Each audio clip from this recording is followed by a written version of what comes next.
दोस्तों, स्वागत है आपका मेरे YouTube चैनल इंग्लिश बाबू पर। और आज मैं फिर हाजिर हूँ आपके साथ एक नई स्टोरी लेकर। और दोस्तों, आज जो स्टोरी मैं आपके लिए लेकर आया हूँ ये एक शॉर्ट मॉरल स्टोरी है। बहुत ही अच्छी प्यारी मज़ेदार कहानी है, बहुत ही प्यारे मॉरल के साथ। उसके अलावा दोस्तों, आज की इस स्टोरी में आपको कुछ नए इंग्लिश के वर्ड मीनिंग सीखने को मिलेंगे, उनकी करेक्ट प्रोनाउंसिएशन के बारे में पता चलेगा। और हमेशा की तरह जो इसका ग्रामर का पार्ट है उसे बिल्कुल डिटेल में कवर करेंगे, तो एक एक स्ट्रक्चर को आप बड़ी आसानी से सीख पाएंगे। तो चलिए दोस्तों, आज की इस कहानी को हम शुरू करते हैं। और सबसे पहले कहानी का टाइटल देखते हैं। कहानी का टाइटल है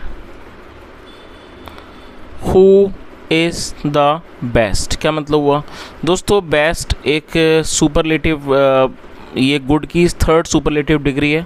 गुड मतलब होता है अच्छा, बेटर उससे अच्छा, और बेस्ट का मतलब होता है सबसे अच्छा। और हु एक रिलेटिव प्रोनाउन है। उसके अलावा ये एक इंटरोगेटिव वर्ड भी है जिसको WH फैमिली वर्ड भी कहा जाता है। हु का मतलब होता है कौन। हु इज़ द बेस्ट का मतलब हुआ कि सबसे अच्छा कौन है। तो दोस्तों, ये आज की इस कहानी का टाइटल है, शीर्षक है। और अब मैं इसे पढ़ना शुरू करता हूँ। आप लोगों से रिक्वेस्ट है कि आप कहानी को बिल्कुल ध्यान से सुनें। और यदि आज की कहानी में आपको कोई नया शब्द या फिर नया स्ट्रक्चर मिले तो आप उसको नोट करें। और यदि कहानी अच्छी लगे तो लाइक भी ज़रूर करें। तो चलिए इसको शुरू करते हैं।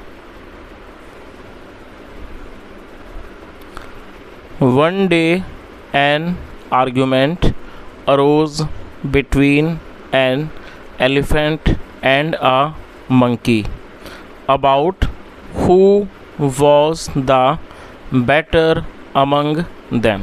क्या मतलब हुआ? One day an argument arose between an elephant and a monkey.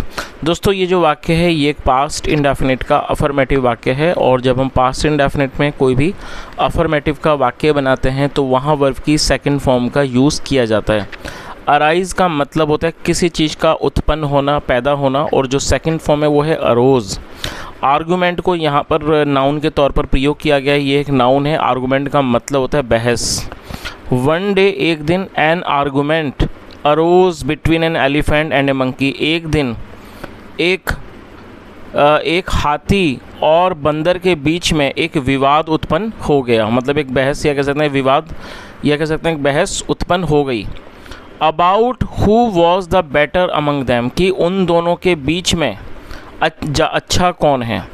और दोस्तों, ये जो वाक्य है यहाँ पर देखिए, ये जो वाक्य है ये एक सिंपल पास्ट का वाक्य है। सिंपल पास्ट का मतलब होता है जब हम पास्ट में कोई ऐसा वाक्य बनाएं जहाँ वॉज या वर का यूज़ किया जाता है हेल्पिंग ऑफ के रूप में, साथ में नाउन या एडजेक्टिव को लेकर वाक्य बनाया जाता है। लेकिन दोस्तों, जब मैंने इसको ट्रांसलेट किया तो मैंने इसको पास्ट में नहीं करा, मैंने इसको प्रेजेंट में करा। इसका रीज़न ये है कि जब हम कोई ऐसा वाक्य बनाते हैं जहाँ एक ही वाक्य में पहला वाला वाक्य पास्ट का होता है और दूसरा भी पास्ट का होता है, तो जो पहला वाक्य है उसको ट्रांसलेट हम पास्ट से ही करेंगे, लेकिन जो दूसरा वाक्य है उसको प्रेजेंट में ट्रांसलेट किया जाता है। तो इस तरह से पूरी लाइन का क्या अर्थ निकला? One day an argument arose between an elephant and a monkey about who was the better among them. एक दिन एक हाथी और बंदर के बीच में बहस उत्पन्न हो गई, एक विवाद शुरू हो गया, या कह सकते उत्पन्न हो गया इस बात को लेकर कि उन दोनों के बीच में अच्छा कौन है।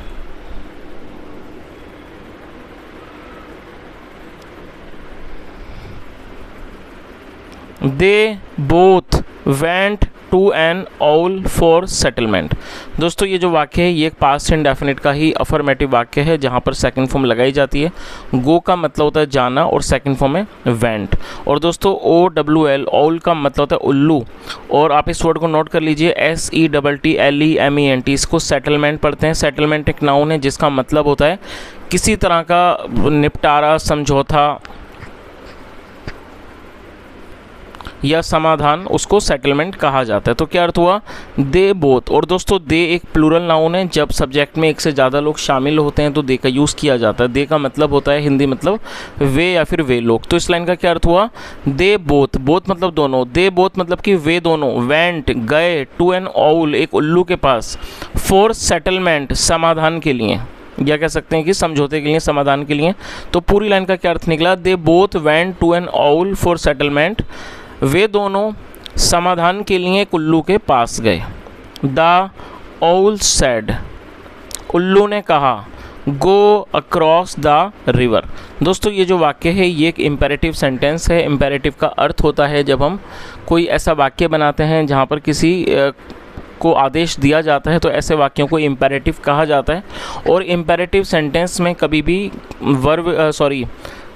हेल्पिंग वर्ब का प्रयोग नहीं किया जाता है और ना ही वहाँ पर सब्जेक्ट को मेंशन किया जाता है। सिर्फ वर्ब और ऑब्जेक्ट के प्रयोग से वाक्य को बनाया जाता है। तो ये एक इम्पेरेटिव सेंटेंस है। तो उसने क्या कहा, द ऑल सेड, उल्लू ने कहा, गो अक्रॉस द रिवर, मतलब कि नदी के पार जाओ।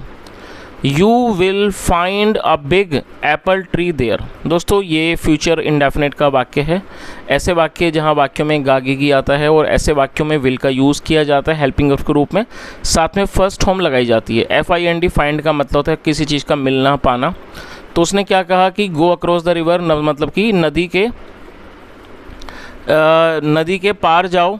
यू विल फाइंड, तुम्हें मिलेगा, a big apple tree there, तुम्हें वहाँ एक बड़ा सेब का पेड़ मिलेगा। One who can get an apple from that tree will be considered better. दोस्तों पहले इस वाले वाक्य को मैं बता देता हूँ ये क्या वाक्य है। ये जो वाक्य है ये एक फ्यूचर इंडेफिनेट का पैसिव वॉइस का वाक्य है। आप इसके स्ट्रक्चर को नोट कर लीजिए। जब हम फ्यूचर इंडेफिनेट में कोई पैसिव में वाक्य बनाएंगे तो वहाँ विल बी के साथ थर्ड फॉर्म लगाई जाती है। कंसीडर जो है वो फर्स्ट फॉर्म है जिसका मतलब होता है मानना किसी चीज़ को, और जो थर्ड फॉर्म है वो है कंसीडर्ड। तो इस तरह से पूरी लाइन का क्या अर्थ निकला, one who can get an apple from that tree will be considered better, मतलब कि वो व्यक्ति जिसे उस पेड़ से सेब मिलेगा, who can get an apple from that, जिसे उस पेड़ से सेब मिलेगा, विल बी कंसीडर्ड बेटर, उसे अच्छा माना जाएगा, उसे अच्छा समझा जाएगा। Both of them went to the river, दोनों नदी पर चले गए। और दोस्तों ये भी पास्ट का वाक्य जहाँ पे सेकंड फॉर्म लगाई गई है, दोनों नदी पर चले गए। The river current was very strong. दोस्तों देखिए रिवर का मतलब नदी होती है और जो करंट है, करंट का मतलब होता है किसी तरह कोई प्रवाह, धारा या फिर जो नदी का जो प्रवाह है, बहाव है, उसको करंट कहा जाता है। तो क्या अर्थ हुआ, the river current was very strong, मतलब नदी का बहाव या कह सकते हैं जो नदी की धारा थी, जो उसका प्रवाह था, जो उसका बहाव था, वो बहुत ज़्यादा तेज़ था। The elephant mocked the monkey. दोस्तों इसे भी नोट कर लीजिए, MOC के मॉक का मतलब होता है किसी की मजाक उड़ाना, और ये पास्ट इंडेफिनिट का वाक्य है तो ये सेकंड फॉर्म है मॉक्ड, आप इसे नोट कर लीजिए। The elephant mocked the monkey, हाथी ने बंदर की मजाक उड़ाई। मॉक्ड द मंकी मतलब हाथी ने बंदर की मजाक उड़ाई। सिट ऑन माई बैक, मेरी पीठ पर बैठ जाओ। और दोस्तों ये भी जो वाक्य है ये एक इम्पेरेटिव सेंटेंस है। जैसा ऑलरेडी मैंने आपको बताया, इम्पेरेटिव सेंटेंस में सिर्फ वर्ब का और ऑब्जेक्ट का प्रयोग किया जाता है, वहाँ पर कभी भी सब्जेक्ट या फिर हेल्पिंग वर्ब का प्रयोग नहीं किया जाता है। तो पूरी लाइन का क्या अर्थ हुआ, the elephant mocked the monkey sit on my back. Elephant ने, हाथी ने बंदर का मजाक उड़ाया, उसने क्या कहा कि मेरी पीठ पर बैठ जाओ। I will take you across the river. और दोस्तों ये भी फ्यूचर इंडेफिनिट का वाक्य है, और टेक मतलब ले जाना। I will take you across the river, across मतलब पार, मैं तुम्हें नदी के पार ले जाऊंगा।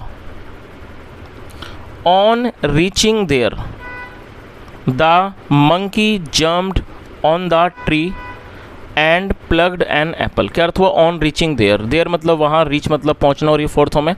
ऑन रीचिंग देयर का मतलब हुआ कि वहाँ पहुँचकर the monkey jumped on the tree, jump मतलब कूद जाना, सेकंड फॉर्म जंप्ड, जो बंदर था वो पेड़ पर कूद गया। एंड प्लग्ड एन एप्पल, और एक उसने सेब तोड़ लिया। और आप इसे नोट कर लीजिए, PLUC के प्लग मतलब होता है तोड़ना, और ये सेकंड फॉर्म है। तो पूरी लाइन का क्या अर्थ हुआ, ऑन रीचिंग देयर वहाँ पहुँचकर the monkey jumped on the tree, जो बंदर था उसने पेड़ पर छलांग लगा दी। एंड प्लग्ड एन एप्पल, और एक सेब तोड़ लिया। आगे देखिए,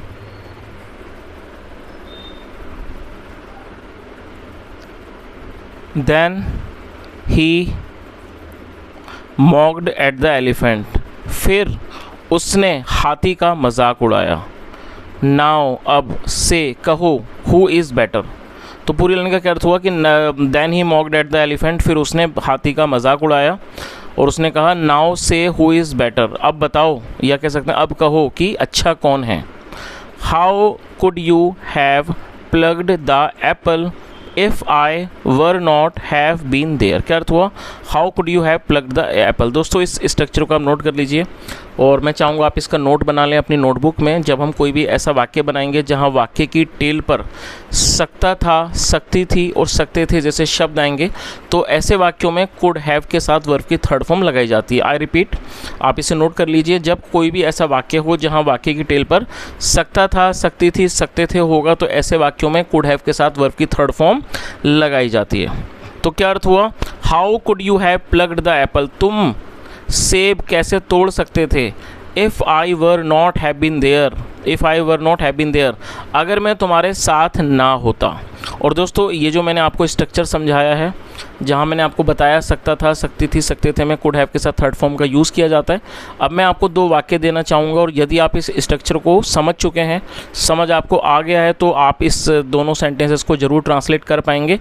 आप इन दोनों वाक्यों को ट्रांसलेट करके कॉमेंट में ज़रूर बताएँ। चलिए आप इनको नोट कर लीजिए। पहला वाक्य है, मैं आपको पढ़ा सकता था। आई रिपीट द सेंटेंस, मैं आपको पढ़ा सकता था।